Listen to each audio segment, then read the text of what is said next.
Get this and get it straight. Crime is a sucker's road, and those who travel it wind up in the gut of the prison of the grave. It happened in a place called Bay City, where I was unwelcome to a fat fry cook with a secret and a dapper gambler. But to the long arm of the law, I was poison. It happened like this. On the pen of Raymond Chandler, outstanding author of crime fiction, comes his most famous character in The Adventures of Philip Marlowe.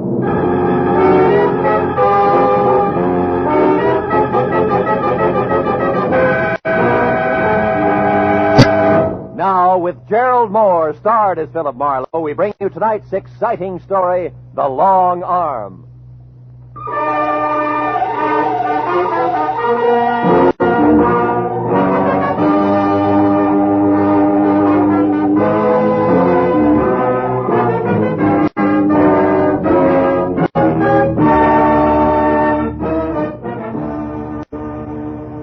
I got my Sunday best on. Going strutting with Miss Laura Beverly. Oh, fine.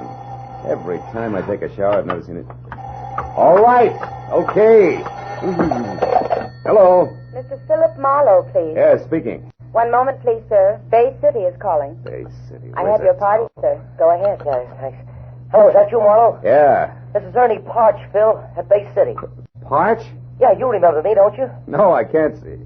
Oh, yeah, Ernie Parch. You're the guy who saved my life when the Bay City law left me beat up and bleeding all over the city dump, right? Yeah, that's it. Oh, yeah. Marlowe, please, listen. What? I'm in an awful jam. Like what? I just got out of jail yesterday. A year and a day.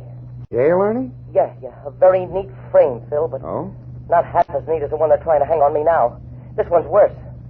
You remember my wife, don't you? Grace, tall, blonde. Yeah. What about her? She's dead, Marlowe. Oh, no. She was murdered. They're going to try to pin it on me. You'll come right away, huh? Well, look, Ernie, I'm poisoned in Bay City. You know that. Please. Rake Sturman would give a year's pay just to watch me break an arm. 5 if I drown. But, Marlowe, you don't know it was Sturman who had you messed up for sticking your nose into Bay City politics? No, but I can sure second guess it. It was tough cop tactics all the way. You mean you won't help me? Yeah, well, Ernie, really, I'm sorry, kid, but you better get yourself an honest lawyer and... Bay City? You know better than that, Phil. Who'd have the guts to knock heads with the police in this town? Especially when they got a custom-tailored pigeon like me standing by with one wing already clipped. Phil, I tell you, it looks like I murdered Grace. Yeah, now look, kid. Phil, I saved your life once. Okay. What's your address, Ernie? It's 38 Orlando Drive.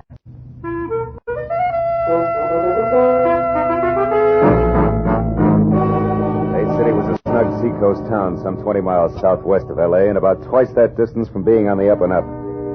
Its string of gambling houses were politely winked at by some elements of the law, and its gamblers in turn politely winked back, while the folding money passed from sucker to slicker to crooked cop. But Bay City also was home to a lot of honest fishermen, retired real estate brokers, and another element of the law, good cops. Which side Detective Lieutenant Rake Sturman was on, I'd never been able to figure. He only added one way, all cop, morning, noon, and night. The kind who made any private detective feel a little less welcome than a leper. Well, an hour after dark, I pulled up and parked well away from 38 Orlando Street. 5 minutes later, I was watching a nervous Ernie Parch wear out the carpet in his shabby living room. It was at Art Manelli's place, Phil, about a year ago. The little casino. It's out north on the edge of town. Uh-huh. I'd had a few drinks with some of the guys who worked at my gas station. One thing led to another, and finally, we were out there trying to pyramid $50 into $50,000. That's when the cops came in, huh? Yeah. You know, one of those pre-election raids that look good in the papers. You want to... No, thanks. But look, that raid couldn't have gotten you a year and a day, Ernie. No. But the gun they found in my topcoat pocket could have. Mm-hmm. And did. Yeah, 38 I'd never seen before in my life. Plant, huh? Yeah, a plant that I could only figure 2 ways, Phil. Either someone at Art Manelli's place just happened to choose my pocket to drop his gun into, or someone just happened to drop it in on purpose. Someone who was sweet on Grace and wanted me out of the way. Now, look, you're sure you know what you're saying, Ernie? I'm positive. 366 days in prison with only one miserable letter from her convinced me. That and a word I got at Gumbo's place late this afternoon. Gumbo's place? Yeah, Gumbo's shanty. The chicken joint run by a fat fry cook named Lou Gomborski. Grace worked there. I stopped in just before I ran into Lieutenant Rake Sturman. Wait a minute. What do you mean ran into Sturman? What happened? Well, Phil, I was on the street getting into my sedan, you see? Yeah? I picked it up from a guy who was using it while I was away. When Sturman pulled up alongside of me in a squad car, and he started to tell me how much he liked seeing ex-cons back in Bay City. What interrupted him? Oh, calling the police radio. But before he left, he promised to drop around here sometime tonight and chat a while. Mm-hmm. And before that, at Gumbo's place? I found Grace. Now, wait a minute. You've had enough, Ernie. No. You found Grace in what? We had a fight. She admitted running around, said I wasn't worth waiting for. But she wouldn't say who was. I slapped her. Hard. All right, take it easy. Grace is dead now, murdered, remember? Yeah. Yeah, she's dead. Yeah, and they're going to tag me for it. Maybe. Now, tell me what happened after you left Gumbo's. I ran into Sturman, like I said. Yeah? Then I drove around for a couple hours to cool off. When I got hold of myself, I came back here and I found her strangled to death. In that chair, Phil. It was horrible. What'd you do about it, Ernie? I'm not sure exactly. Here. I changed my mind. Thanks, Phil.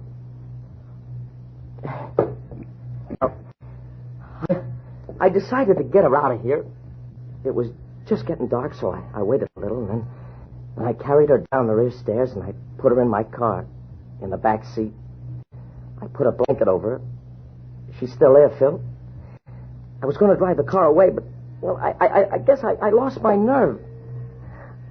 What am I going to do, Phil? Sturman might be here any minute. And you got to help me.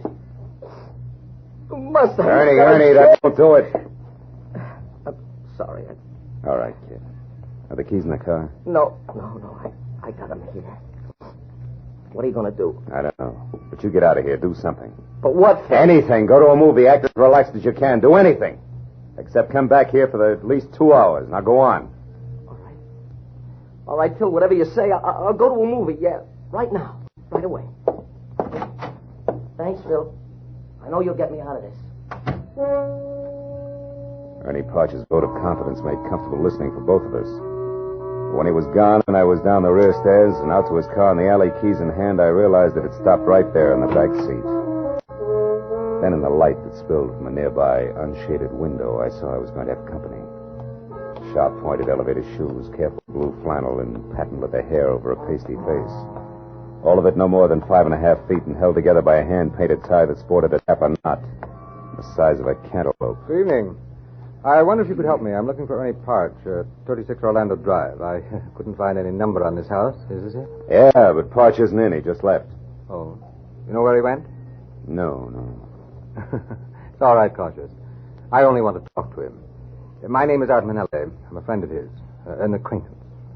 You? The same, yeah. He went to a movie, Mr. Manelli. I saw the picture, so I'm going home back to San Diego. I live there. Oh, good. San Diego means US 101 to the south, and right past my next stop.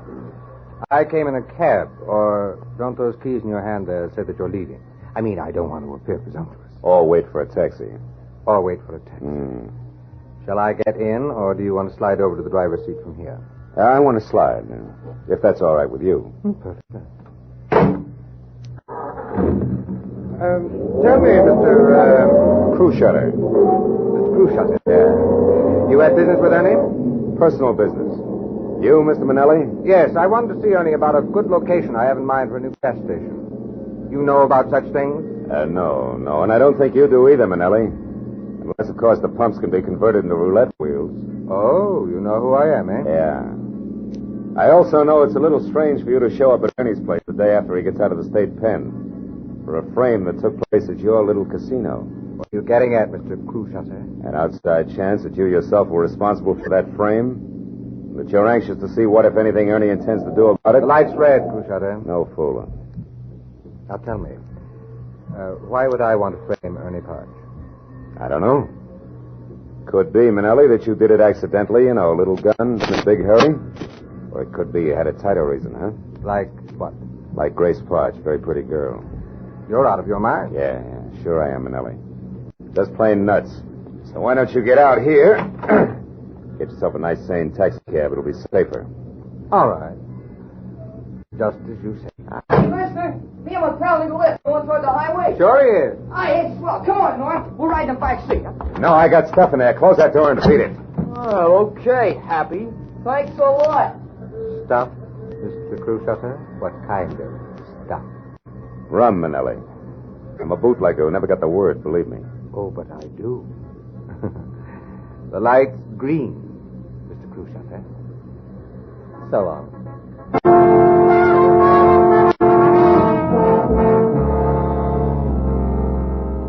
I went 3 short blocks, then I got the traffic and drove as far back toward Orlando Street as a vacant lot that was only a block away from Ernie's. Thereafter, I wiped the wheel, the gear shift, everything else I'd touched clean of prints. I left the sedan as is and walked back to where I originally parked my own car. Behind the wheel of my coupe, I spent the next 20 minutes finding Gumbo's shanty where Grace Parch used to work. It was a wooden daddy longleg standing knee-deep in the Pacific Ocean, encircled at the waist by an imitation ship's deck for summertime outdoor eating. A gangplank led up from the street level, and when I'd gone about half the length of it, I saw something at the door ahead, shaped like a bowling pin, topped by a chef's hat, and encompassed by a yard and a half of Hickok belt that said, this had to be Fat Fry Cook Lou Gomborski. He was turning the reversible sign from open to closed. Sorry, mister, I'm closing early tonight. Food's all gone. Oh, then how about a drink? I only want a quick shot, Gumbo. Gumbo? You're a stranger here. How you know the name? Well, it's written overhead in 4-foot letters. I keep my eyes open. Okay. Go on in. Make it fast. I want to hit the hay. Oh. You live here? Yeah. What do you want? Scotch. Anything with it? Little information. Oh. About what? Girl who works for you, Grace Parch. I don't know anything about her. Not even for 5, Gumbo? Make it 10. Okay, 10. And the drink's on the house, huh? Yeah, okay, mister. Grace Parch is 5'2", eyes are blue. Also, she quit work at 6 tonight like she does every night, period. Uh-huh. Here's to you. Now, tell me, where's she been going while Ernie's been in stir? For another 10? Yeah, for another 10. On one condition, no more lousy poems, Gumbo. Just a few straight facts, huh? Sure. Sure. Another drink? No. Facts first. Where's she been hanging around? A little casino. Oh, it's Manelli's joint, huh? Yeah, Manelli's place, where a lot of people hang out. What is it? What are you staring at, Gumbo? The window, I thought I saw someone out there on a deck looking in. Probably seagulls. Forget it. Now, look, I'd like to know... Sure, it is someone. Getting away in a car. Oh, any idea who it was? Huh? I said any I idea... heard you. Now, go on home, mister. Get out of here. Take it easy, big guy. You got $20. Give it. Yeah. There's your lousy $20 and the drinks on the house and good night. After one question. The guy in that car that just took off, was it Manelli? I'll repeat myself. Good night, mister. Okay. We'll let it go at good night, Gumbo, but just for now. I wasn't going to get any more out of Gumbo, so I went back to my car, pointed it north toward the edge of town in the little casino where I figured I might get a lead on Manelli's whereabouts. But 30 minutes later, when I was there out of my car and standing in front of what looked like an oversized concrete blockhouse alone in a parking lot the size of the Coliseum, I figured different. A huge sign out front read, "Closed for alterations, will reopen soon, bigger and better than ever." Gambling in Bay City was obviously on the QT like an artillery barrage.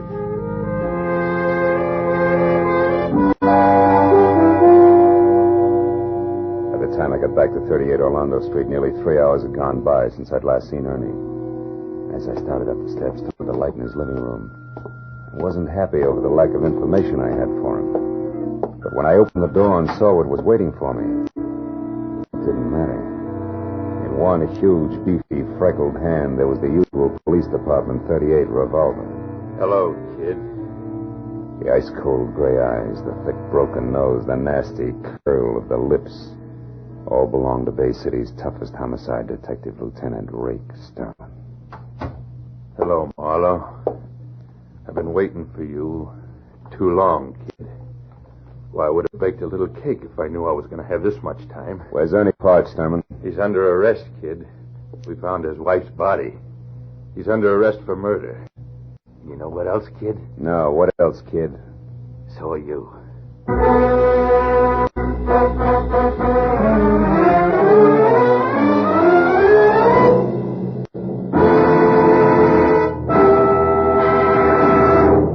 just a moment, the second act of Philip Marlowe. But first, Fred Allen's crack that it's no wonder comedians can't find work when singers go comical has had a fast reply from Bing Crosby. Bing has invited Fred to be his guest on his CBS show this Wednesday night. And you can get right into the very middle of the argument on most of these same CBS stations, where Bing Crosby's show is heard every Wednesday night. Be sure to hear Fred Allen's visit to Bing's show this Wednesday, following Groucho Marx and You Bet Your Life. Now, with our star, Gerald Mohr, we return to the second act of Philip Marlowe and tonight's story, The Long Arm.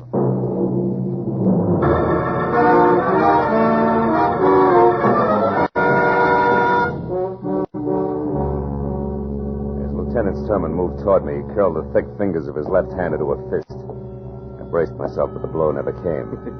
Instead, he shoved his face up close to mine, and his mouth twisted into a one-sided grin that was as full of fun as a set of thumb screws. Well, you finally came through for me, didn't you, kid? I don't know what you're talking about. I've been waiting a long, long time for you to pull something in my town, Marlowe. You can't run back across the line and hide behind the skirts of your cop friends over in L.A. You're having yourself a pipe dream, Sturman. Lieutenant Sturman! And don't forget it. Real sorry, officer. Now, do you mind explaining what this is all about? That's one of my rights as a citizen, you know, even in Bay City. As far as I'm concerned, killers ain't got any rights. Now tell me you had nothing to do with Grace Parch's murder, so I can tell you why you're a stinking liar, private detective. I suppose private detectives have no rights either, huh? None. Oh. We found the girl's body in a car parked at a vacant lot, and somebody overlooked a couple of fingerprints, which I'm going to match up with yours, Marlowe. How come you're so sure? Because we pulled Ernie Parch out of the movies 5 minutes after we found his wife. And jailbirds sing in Bay City, Marlowe. We don't horse around with them. Come on, let's go. Wait a minute.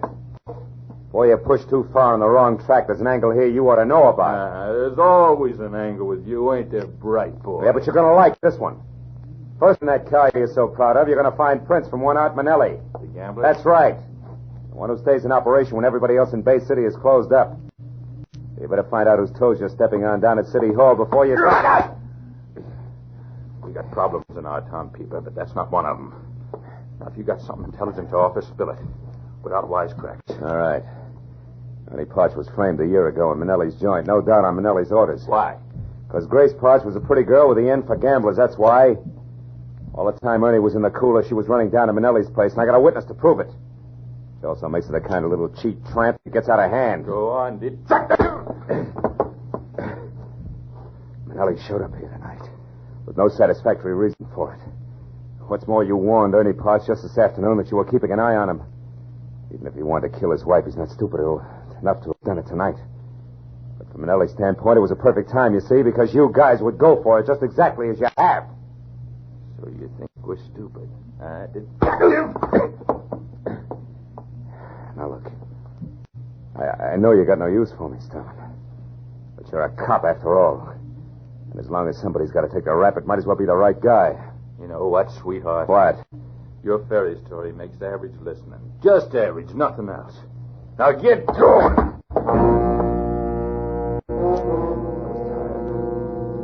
Too tired to take what I knew I'd be given. Once Ray Sturman got me inside the Bay City headquarters, I made my decision fast. There were 3 steps from the front porch to the wall, and he was right behind me. I took the first 2, then turned and grabbed. He sailed over my shoulder, and I heard him land flat on his back on the sidewalk as I rounded the corner of the house. I crossed the backyard, bolted the fence, and put 100 yards of alley between us before I even stopped to think. Then I went back to my car, drove down to the water again in Gomborski's chicken shanty. The place was dark and locked up tight. I went around to the back where his living quarters were and listened. A crocodile slithering over the floor inside would have made the same sound. I pushed the door open and went in. It was Gomborski, all right, but you couldn't tell it from his face. That had been worked over long and hard by an expert. He didn't know I was there until I touched him. Get away. Go on, get out of here. Who gave you the beating, Gumbo? Lay off, will you, please? Haven't I took enough already? All right, come on, get up. That's it. Now, look, Gumbo. You told me one thing about Art Manelli, that Grace Parch went to his joint a lot. And you spotted somebody outside the window and you clammed up. I come back now and I find you like this. Isn't it obvious you're wasting your time trying to protect him? Oh, shut up. Shut up and get out of here. Listen to me, you poor sap.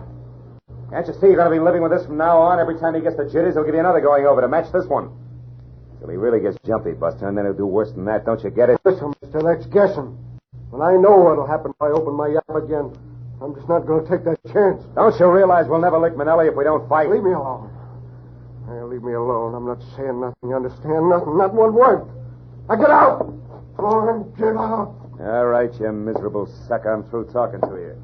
You'll think the other guy gave you a light massage by the time I'm through with you. Yeah, well, that's what you think. Take it. Now stay where you are. I don't want to kill you, mister, but I will unless you beat it. I'd rather face that than talk.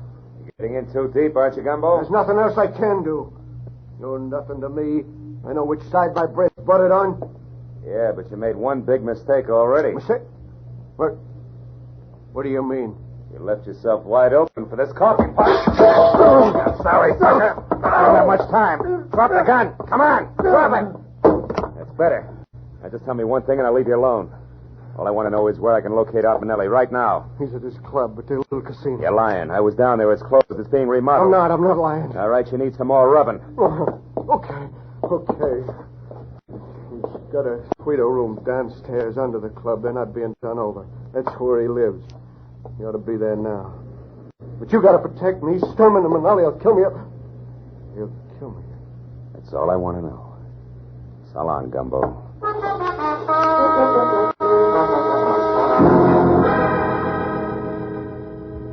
At the first phone booth I came to, I stopped, looked up a Bay City number, and made a call, which took 5 minutes. Then I went on to the little casino.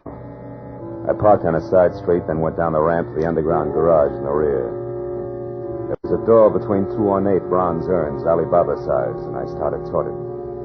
But on a hunch, I stopped and studied the decoration on one of the urns. I finally found it. A small hole in the side. I took my handkerchief out and stuck it into the hole. From somewhere inside the apartment, I heard a chime ring. I got my gun out, then tried the door, and it opened.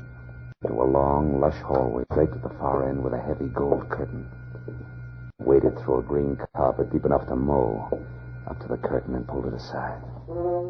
Manelli sat at a wide, glossy desk, methodically filing his nails. His eyes staring straight at me. You got this far. Come on in.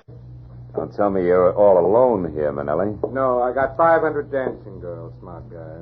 What's on your mind? You act like you were expecting me. I knew somebody was coming. There's an electric eye on those brass jugs over the door. Anybody passes, it rings that chime there. Satisfied? Now what's with the gun? Put it away. In a minute, maybe. Seen Lieutenant Sturman tonight? Why? Should I? You've been rubbing elbows with homicide. But I didn't kill anybody. No, I guess you didn't. But I've got a good idea who did. There are any parts, of course. No chance. It was your business partner, Lieutenant Ray Sturman himself, and 5 will get you 10. He's got big news for you. Yeah? Hey, Ray. Steady, Marlowe. Don't move. Well, look what crawled out of the woodwork. I'll get his gun, Ray. Sit down, Manelli. I'll take it myself. Yeah, that's better. Now, don't budge either one of you. Wait a minute. What is this? Shut up. You said you killed Grace Park, but you were in love with her. We used to meet her right here in this room. Yeah, that was before she found out a couple of things, began to put the pressure on me. We got in a beef today, and I lost my head. Now, shut up. Okay, Marlowe. Let's have it. How'd you dope it? How? Domborski took a beating tonight just because he mentioned Manelli here. With a little more pressure, he mentioned someone else. You, Sturman.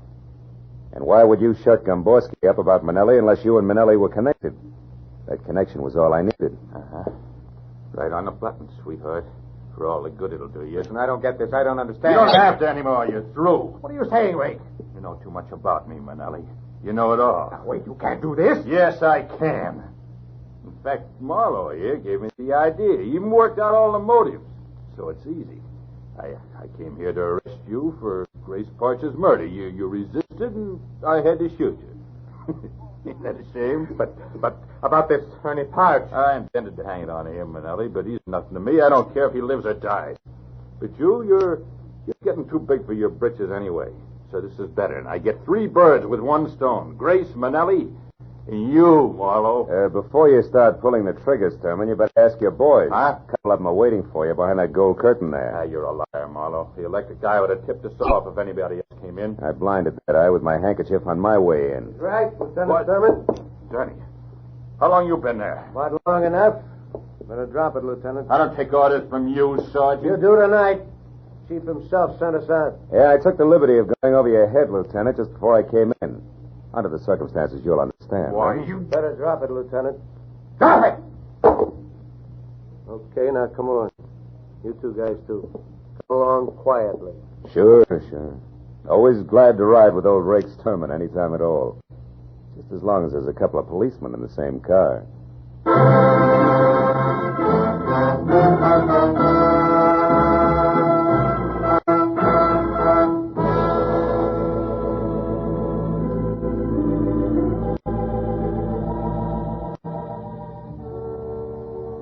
Before it was all over in the Bay City, police headquarters, everybody from the mayor, the dog catcher, had put his 2 cents in. And I'd given the same answers to the same questions at least 50 times. All about crooked cops and Rake Sturman in particular. But finally, hours later, I was free to go home. And as I drove through the quiet streets, I was still thinking about cops. This time the other kind. The underpaid, overworked cops that pound the city's sidewalks day and night. You know the guys who do everything from telling kids the way to the grocery store to untangling the rush hour traffic. Yeah. And I thought about each one of those cops who someday chases a hopped-up gunman down a blind alley and doesn't get home that night. Or any night. Ever again. And I forgot all about Rake Sturman. Because after all, he was just one bad one in a multitude of good ones. An insignificant sore on the long arm of the law.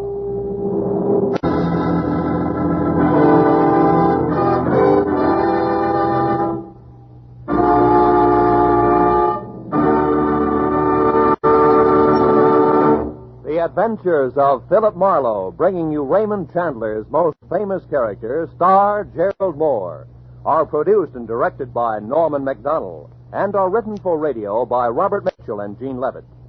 Featured in the cast were Barney Phillips, Ted Osborne, Sidney Miller, Tom Tully, and Bert Holland. The special music is composed and conducted by Richard Arant. Be sure and be with us again next week when Philip Marlowe says... It could have been perfect. Snowbound in a mountain lodge with a girl who was falling in love. But also present were a widow sick with rage, a bitter old woman, and a jealous man. All with reason to hate me more than anyone else in the world.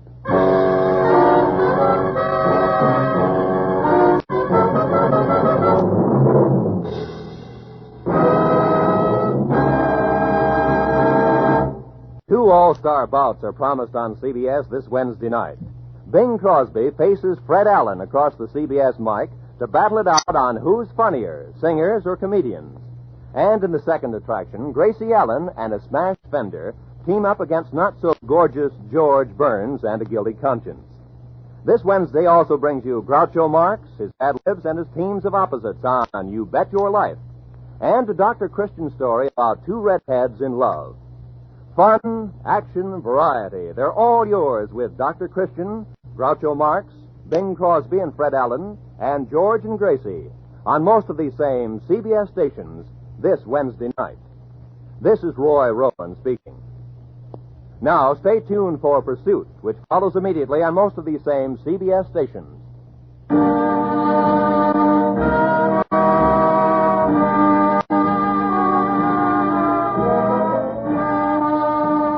This is CBS, where Wednesday night is Bing Crosby night, the Columbia Broadcasting System.